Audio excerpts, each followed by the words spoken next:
လူငယ်တွေထောင်နဲ့ချီစစ်မျက်နှာတွေမှာတည်နေကြတယ်ဒါဟာကျွန်တော်တို့နိုင်ငံရဲ့နိုင်ငံသားတွေကျွန်တော်တို့နိုင်ငံရဲ့လူငယ်တွေပဲမလားနိုင်ငံရဲ့အနာဂတ်ကိုသူတို့လက်ထဲမှာပဲအထားရမှာမလားအကျိုးစီးပွားတွေနဲ့မိမိတိုင်းပြည်အကျိုးစီးပွားဗဟိုပြုပဲစဉ်းစားကြလိမ့်မယ်တရုတ်ကလည်းတရုတ်နိုင်ငံပဲသူ့နိုင်ငံအကျိုးပဲသူစဉ်းစားမှာပေါ့သူ့လို့သူလုပ်မှာပေါ့အိန္ဒိယအလုပ်လုပ်မှာပေါ့ထိုင်းလုပ်မှာပေါ့သူတို့နိုင်ငံသူတို့အကျိုးစီးပွားကိုအခြေပြုပြီးပဲစဉ်းစားမှာဖြစ်တယ်သူတို့လုပ်ကြကျွန်တော်တို့နိုင်ငံကျွန်တော်တို့တွေကရောကျွန်တော်တို့တိုင်းပြည်အမျိုးသားအကျိုးစီးပွားအတွက်ကျွန်တော်တို့တိုင်းပြည်အနာဂတ်အတွက်ဒါတွေနဲ့ပတ်သက်ပြီးဒီကနေ့ဗိုလ်ချုပ်ထွန်းမြတ်နိုင်အာခတ်တော်ရဲ့တန်မှုချုပ်ရဲ့ပြောစကားတွေကျွန်တော်တေချာနားထောင်ဖြစ်တယ်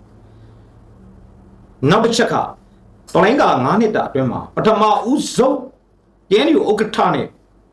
NUG သမရဆွေးနွေးတဲ့သတင်းထုတ်ပြန်တာနလန်ထလာတဲ့စစ်ကောင်စီကိုဘလို့ရိုက်ချိုးမလဲ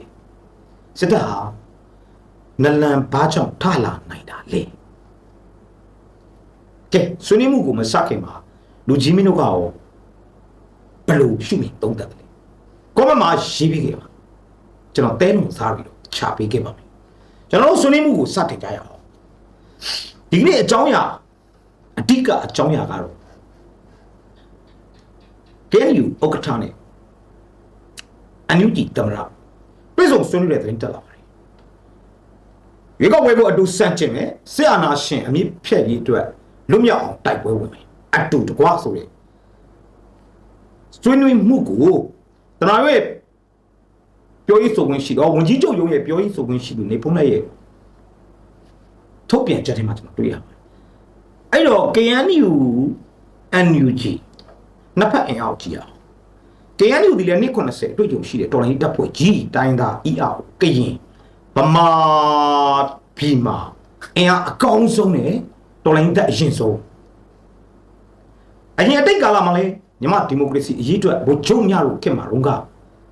အစိုးရတွေဖွဲ့ ABSDF ကျောင်းသားတပ်မတော်တွေကိုတိစောက်ပြီးမြန်မာတော်လိုင်းရေးအတွက်88အရေးတော်ပုံ1988အရေးတော်ပုံမှာဒီပါတီတို့ဒီလူတွေကူညီခဲ့ကြသေးတာတွေ့ရတယ်အဲ့ဒီကာလကဖက်ဒရယ်လို့ပြောပြီးတော့ဖုတ်ဘက်ကထွက်သွားတာလေမင်းတို့ပါပဲလို့အပြောခံခဲ့ရဘူးလေဘုကျုံးမပြောတာဒီဘက်ကကချင်လူမျိုးNUGရဲ့တမလာကြီးဒူဝါလက်ရှိတာတရင်ပေါင်း300တရင်ပေါင်း900NUGရဲ့ကာကွယ်ရေးဝန်ကြီးကထူထူထိုးစီကြီးဆင်နွှဲမယ်လို့တဖွားဖွားပြောနေတဲ့အချိန်တွေ့ကြတယ်ဘာဆက်ဖြစ်နိုင်တယ်လို့ထင်ပါတယ်ဒီကိစ္စမှုဟာ plus ကောင်းသောတွေ့ဆုံခြင်းဖြစ်တယ်လို့ပထမဥစွာသုံးသပ်ပါတယ်2 plus ပေါ် plus ဆင့်အကောင်းပေါ်အကောင်းဆင့်တဲ့အခြေအနေမျိုးကတော့ NUG တက်နေ KNU တက်ပြီဘလို့ပေါင်းစည်းတိုက်ပွဲဝင်မလဲပေါင်းစည်းမှုဟာတောင်ပိုင်းစစ်ဒေသတခွင်ကိုပြောင်းပြန်လန်လောက်တဲ့အဖြေရောက်အောင်ဘလို့ထုံလဲ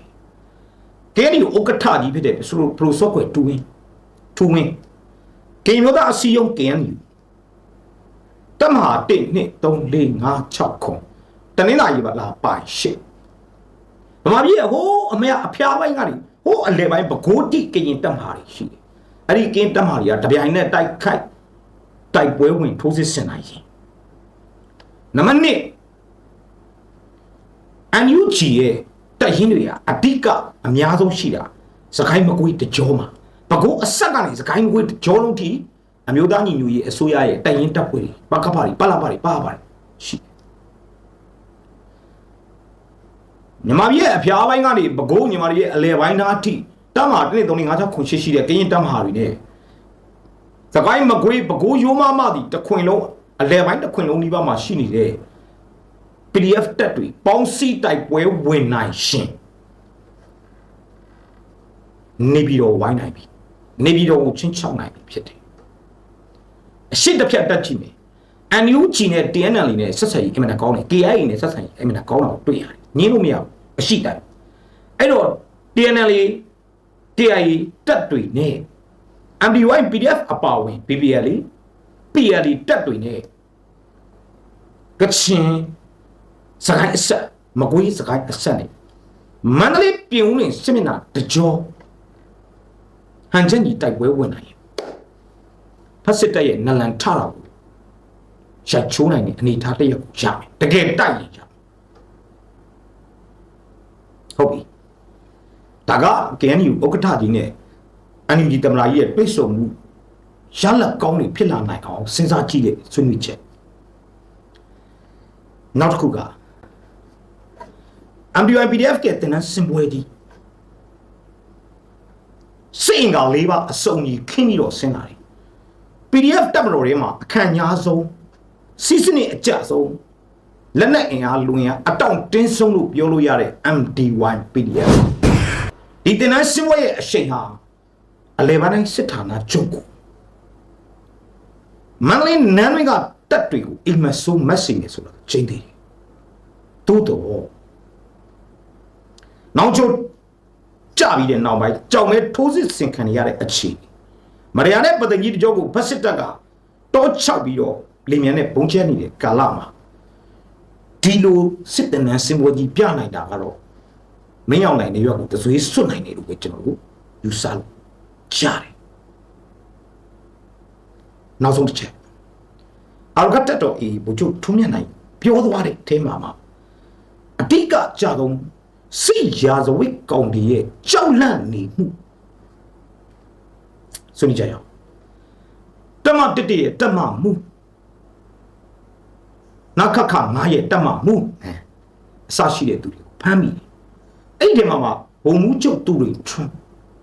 ဖမ်းမိတဲ့အချိန်မှာတဲ့အရန်ကြောက်ပြီးတော့စီးကြိုတွေတက်ပြီးအရန်ကြောက်လန့်တချို့ကြပြန်တော့လေ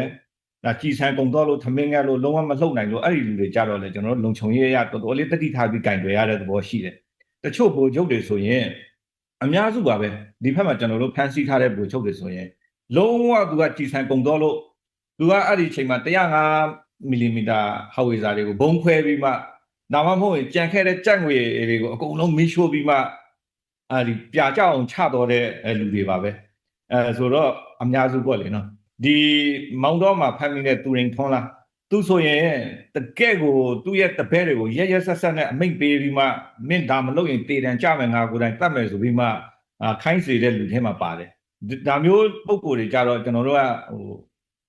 ဟိုကြားတွေကိုထိမ့်သိမ့်တယ်လို့မျိုးထိမ့်သိမ့်ရတာပေါ့ဗျာနော်အဲ့ဒီကြားချန်တဲ့အတွက်ကိုယ်ကိုက်မယ်လေဆိုတော့ကိုလည်းအကိုက်မခံရအောင်တတိထားပြီးထိမ့်ရတာပေါ့ဒါပေမဲ့ तू ကကြမ်းပါရေးမကောင်းဘူးပဲतू ကဖမ်းမိတဲ့အချိန်မှာအရင်ကြောက်စိတ်တွေဝင်ပြီးမှစီးချိုတွေတအားတက်လာတယ်ကျွန်တော်တို့ကသူ့တေမေတောင်ထင်တာဒါကြောင့်ကျွန်တော်တို့သူ့ကိုတကယ် intensive medical နဲ့ကယ်ထားရတဲ့သဘောမျိုးသူကြောက်စိတ်တွေတအားဝင်တယ်ဘာဖြစ်လို့ဆိုတော့ तू လှုပ်ထားတဲ့ဟာတွေကအရင်များတယ်ဒါကိုကြည့်ချင်းအဖြစ်ဗမာစစ်တပ်ကဘုချုပ်တူရမတရားဖိနှိပ်ရုံမှရက်ဆက်တပ်ဖြတ်ရှမ်းဖတ်တော်လေဒီလုံဆောင်ချက်တွေကိုပြန်လေတုတ်ပြန်ခံရမှာကိုအရန်ကြောက်နေတယ်ဆိုတာကိုထပ်တွေ့ရပါတယ်သူတို့ကျွလွန်တဲ့စီရာသဝိမှုတွေကိုသူတို့သိပါတယ်သူတို့ရုံမှမှုကိုသူတို့သိပါတယ်သူတို့အရန်ကြောက်နေပါတယ်ဘာနဲ့ဥပမာထားပြီးပြောလဲဆိုတော့အင်မတန်နာမည်ကြီးပါတယ်အင်မတန်မင်းအောင်လှိုင်ရဲ့လူယုံကြီးဖြစ်ပါတယ်ဆိုတဲ့တမမှုသူရင်ထွန်းကိုဖမ်းပြီးတဲ့အချိန်မှာကြောက်လန့်နေတာကိုကြည်ရင်ဒီသူလူတို့ကိုရုံမှရက်ဆက်တက်ဖြတ်တဲ့အကြမ်းဖက်မှုကိုကျူးလွန်တဲ့သူတွေဟာဒီနေ့မှာဒီလိုလိပ်ပြမတန်ပဲအကြောက်တရားတွေနဲ့ရင်ဆိုင်ရပါလား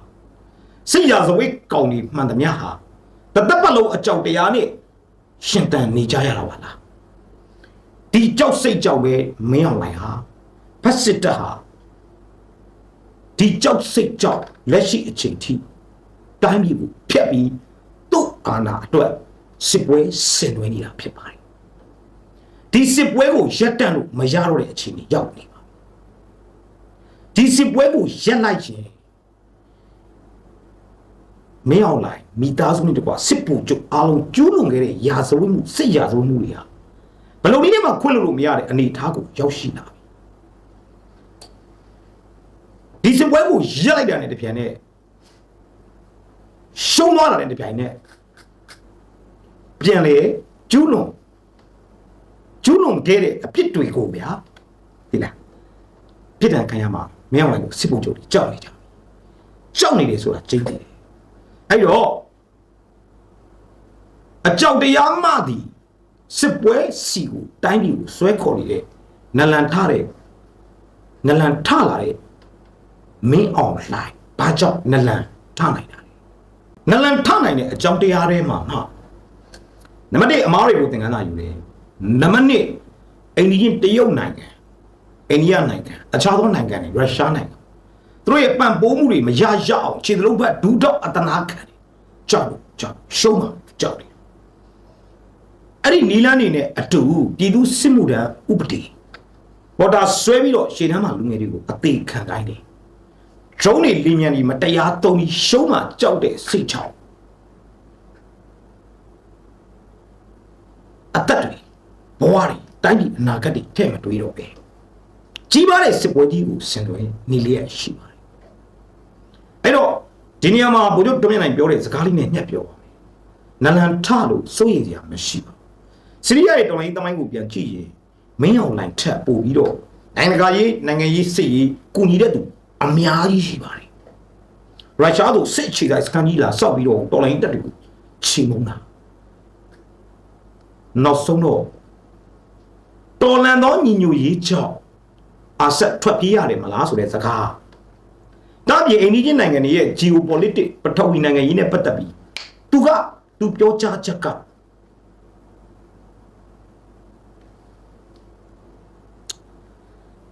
အိန္ဒိယနိုင်ငံမှာကလို့အင်ဝေးချင်းနိုင်ငံပဲဖြစ်ဖြစ်သူ့တိုင်းပြည်အကျိုးစီးပွားအတွက်သူတို့လုံကြပါပဲ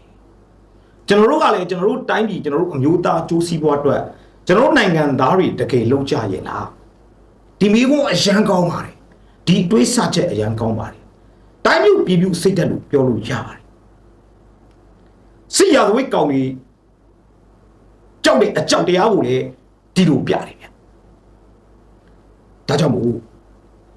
အဲ့ဒီထဲမှာအရေးကြီးဆုံးသောစကားရက်က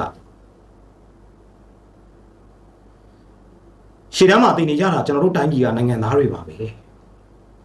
စစ်ပွဲတွေတိတ်ချင်းတရားတွေအကြမ်းဖက်တွေအနိဋ္ဌာယုံတွေကိုလူသားမှန်ရင်ဘယ်သူကမှမကြိုက်နှစ်သက်ကြပါကျွန်တော်တို့တိုင်းပြည်ရဲ့အနာဂတ်ကိုဒီလူငယ်တွေလက်ထက်အပ်ခဲ့ရမှာကိုမတွေးဆပဲလူငယ်တွေရဲ့စာသင်ကျောင်းတွေဘုံကျင်းနေတဲ့မင်းအောင်လှိုင်ဟာဘလို့စိတ်မျိုးရှိလဲဘလို့စိတ်ဓာတ်မျိုးလဲဆိုတော့နားလည်မရဘူးဆိုတဲ့စကားလေတိုင်းပြည်ခေါင်းဆောင်တယောက်ဖြစ်လာနိုင်တဲ့ national leader ဖြစ်လာနိုင်တဲ့အတွေးခေါ်တရက်လို့ကျွန်တော်တို့သုံးသပ်လို့ရပါတယ်အဲ့တော့ဒီကနေ့ပွဲဟာစစ်တိုက်နေကြတာပါနှစ်ဖက်သိချင်နေကြပါတယ်ဒါပေမဲ့တေဆုံးသမျှလူတွေဟာကျွန်တော်တို့နိုင်ငံသားတွေဒီစစ်ပွဲမှာဖက်စစ်တပ်မင်းအောင်လှိုင်ကတော့ရှုံးမှာကြောက်တဲ့စိတ်ရှုံးသွားခဲ့ရင်ဆွေစဉ်မျိုးဆက်စစ်အုပ်စုတစ်ခုလုံးပြည်သူခုံရုံထက်ကနေမလွတ်တော့ဘူးဆိုတာကိုသိလို့ကြောက်တဲ့စိတ်တွေတော့တိုင်းပြည်ကိုအစုပ်ပြတ်ဆုံးအခြေအနေဖြစ်နေတာတော့လက်မကြည့်ပဲဒီကနေ့ဆိုရင်နျူကလ িয়ার ထိပ်သီးဆွေးနွေးပွဲသွားတတ်တယ်အဲ့ဒါဟာဖက်စစ်တပ်ရဲ့ညီကုန်းပိုင်းကိုရှောင်းမဲ့ကိစ္စပါပဲနျူကလ িয়ার နဲ့ပတ်သက်ရင်တရုတ်ကသူ့နိုင်ငံဘေးနားမှာနျူကလ িয়ার ရှိတဲ့နိုင်ငံတစ်နိုင်ငံရှိခွင့်ပေးမလားအမေရိကန်ကရောနျူကလ িয়ার လက်နက်ပမာပြီးမှရှိခွင့်ပေးမလားရုရှားကမြောက်ပေးလို့နျူကလ িয়ার ဆိုပြီးစိတ်ကူးရင်နေတဲ့မင်းအောင်လှိုင်အတွက်ရုရှားကောင်းကင်ယံမှာလဲနေတိုးကလေရင်တွေဝဲနေတာကိုသိပါရဲ့လားကမ္ဘာနိုင်ငံရေးအစီအစဉ်တစ်အာဂျင်တာတစ်မှာမင်းအောင်လှိုင်နဲ့ဖက်စစ်တပ်မကြခင်ကြားညက်မဲ့အခြေအနေမျိုးရှိနေပါတယ်တွေးဆဆစင်ချင်းတွေးခေါ်အမျှော်မြင်ရှိနဲ့ကျွန်တော်တို့မဟာဗျူဟာမြောက်စဉ်းစားတွေးခေါ်ချက်တွေနဲ့ဒီတော်လှန်ရေးကိုအောက်ဝဲနဲ့အဆုံးသတ်ရမှာဖြစ်ပါတယ်အဲ့တော့ဒီတော်လှန်ရေးဟာစစ်ကောင်စီကအာဏာပြန်အပ်လို့ဖန်ဆီးရတဲ့ခေါင်းဆောင်တွေကိုပြန်လို့ပေးုံနေတော့ပြီးမဲ့ပွဲမဟုတ်တော့တာတေချာနေပါပြီရန်သူလည်းမဟုတ်ဘူးလက်နက်ကင်ထားတာလည်းမဟုတ်ပဲမျိုးရင်းနေပြည်သူတွေကိုဖမ်းမိတဲ့အခါဖက်စစ်တပ်ဟာခေါင်းငုတ်ထားပြီးတဲ့ကြားတွေကရှိုက်ဒူးထောက်ထားပြီးတဲ့ကြားကဒီပြည်သူတွေကိုစစ်ဖက်တွေနဲ့မျက်နှာတွေကိုတတ်နေကြတယ်ဘယ်ကလာမှမသိတဲ့တနက်တွေလက်လုံမိုင်းမောင်းစုံနဲ့တိုင်းဝိုင်းချန်ရဲ့ဓာတ်ပုံရိုက်ယူစီပြီးအမှုကြီးအောင်လုပ်တယ်အရှက်ကွဲကျိုးနေဖြစ်အောင်လုပ်တယ်စစ်ကြောရေးမှာလူမဆန်အောင်နှိပ်စက်တယ်လက်လုံဒီတေသွားခဲ့ရင် ကိုဗစ်ဖြစ်တာလို့စီးကြိုတက်တာလို့အကြောင်းပြကြောက်မဖွယ်ရချုပ်ရိုးတွေနဲ့အလောင်းတွေကိုပတ်ဆက်တောင်းမိသားစုစီမှာရွေးခိုင်းတယ်ကိုမိသားစုရဲ့အလောင်းကိုပြာအိုးတော်မရတဲ့အဖြစ်တွေအစဖြတ်တကြိုခံကြရတယ်ရန်သူနေမှာလေတနက်ကန်တိုက်ခတ်နေတဲ့စစ်သားတော်တနက်ဘေးချလိုက်ရင်နိုင်ငံတကာဥပဒေများအရစစ်တုံးပန်းဥပဒေများအရဆုံးရှောက်ခံခွင့်ရှိတယ်တပတ်ရန်သူကိုစာနာရမယ်စစ်ဥပဒေများအရစောင့်ရှောက်ရမယ်ဆိုတာဟောစစ်မြေပြင်မှာရှိတယ်ဒါပေမဲ့ကိုတမင်းကိုစားနေတဲ့ငါတို့တိုင်းပြည်ငါတို့ပြည်သူကတော့ဘာလည်းမရှိဘဲနဲ့ဒီပြည်သူတွေဟာစစ်ကောင်စီရဲ့အမဲဖြတ်ခြင်းကိုခံရရတယ်တကယ်တော့ဒီပွဲဟာဒီဖက်စစ်တပ်နဲ့ဒီပြည်သူနဲ့တိုက်တဲ့ပွဲပါရှင်းရှင်းလင်းလင်းပြတ်ပြတ်သားသားရှုမြင်သုံးသက်ပြီးဉာဏ်ပညာရှိအတွေးခေါ်ရှိနဲ့အနာဂတ်အောင်ပွဲကိုတည်ဆောင်နိုင်မဲ့မဟာဗျူဟာတွေကိုစနစ်တကျဆောင်ရွက်ရမယ့်အချိန်အခါတွေဖြစ်နေပါအားလုံးကျေးဇူး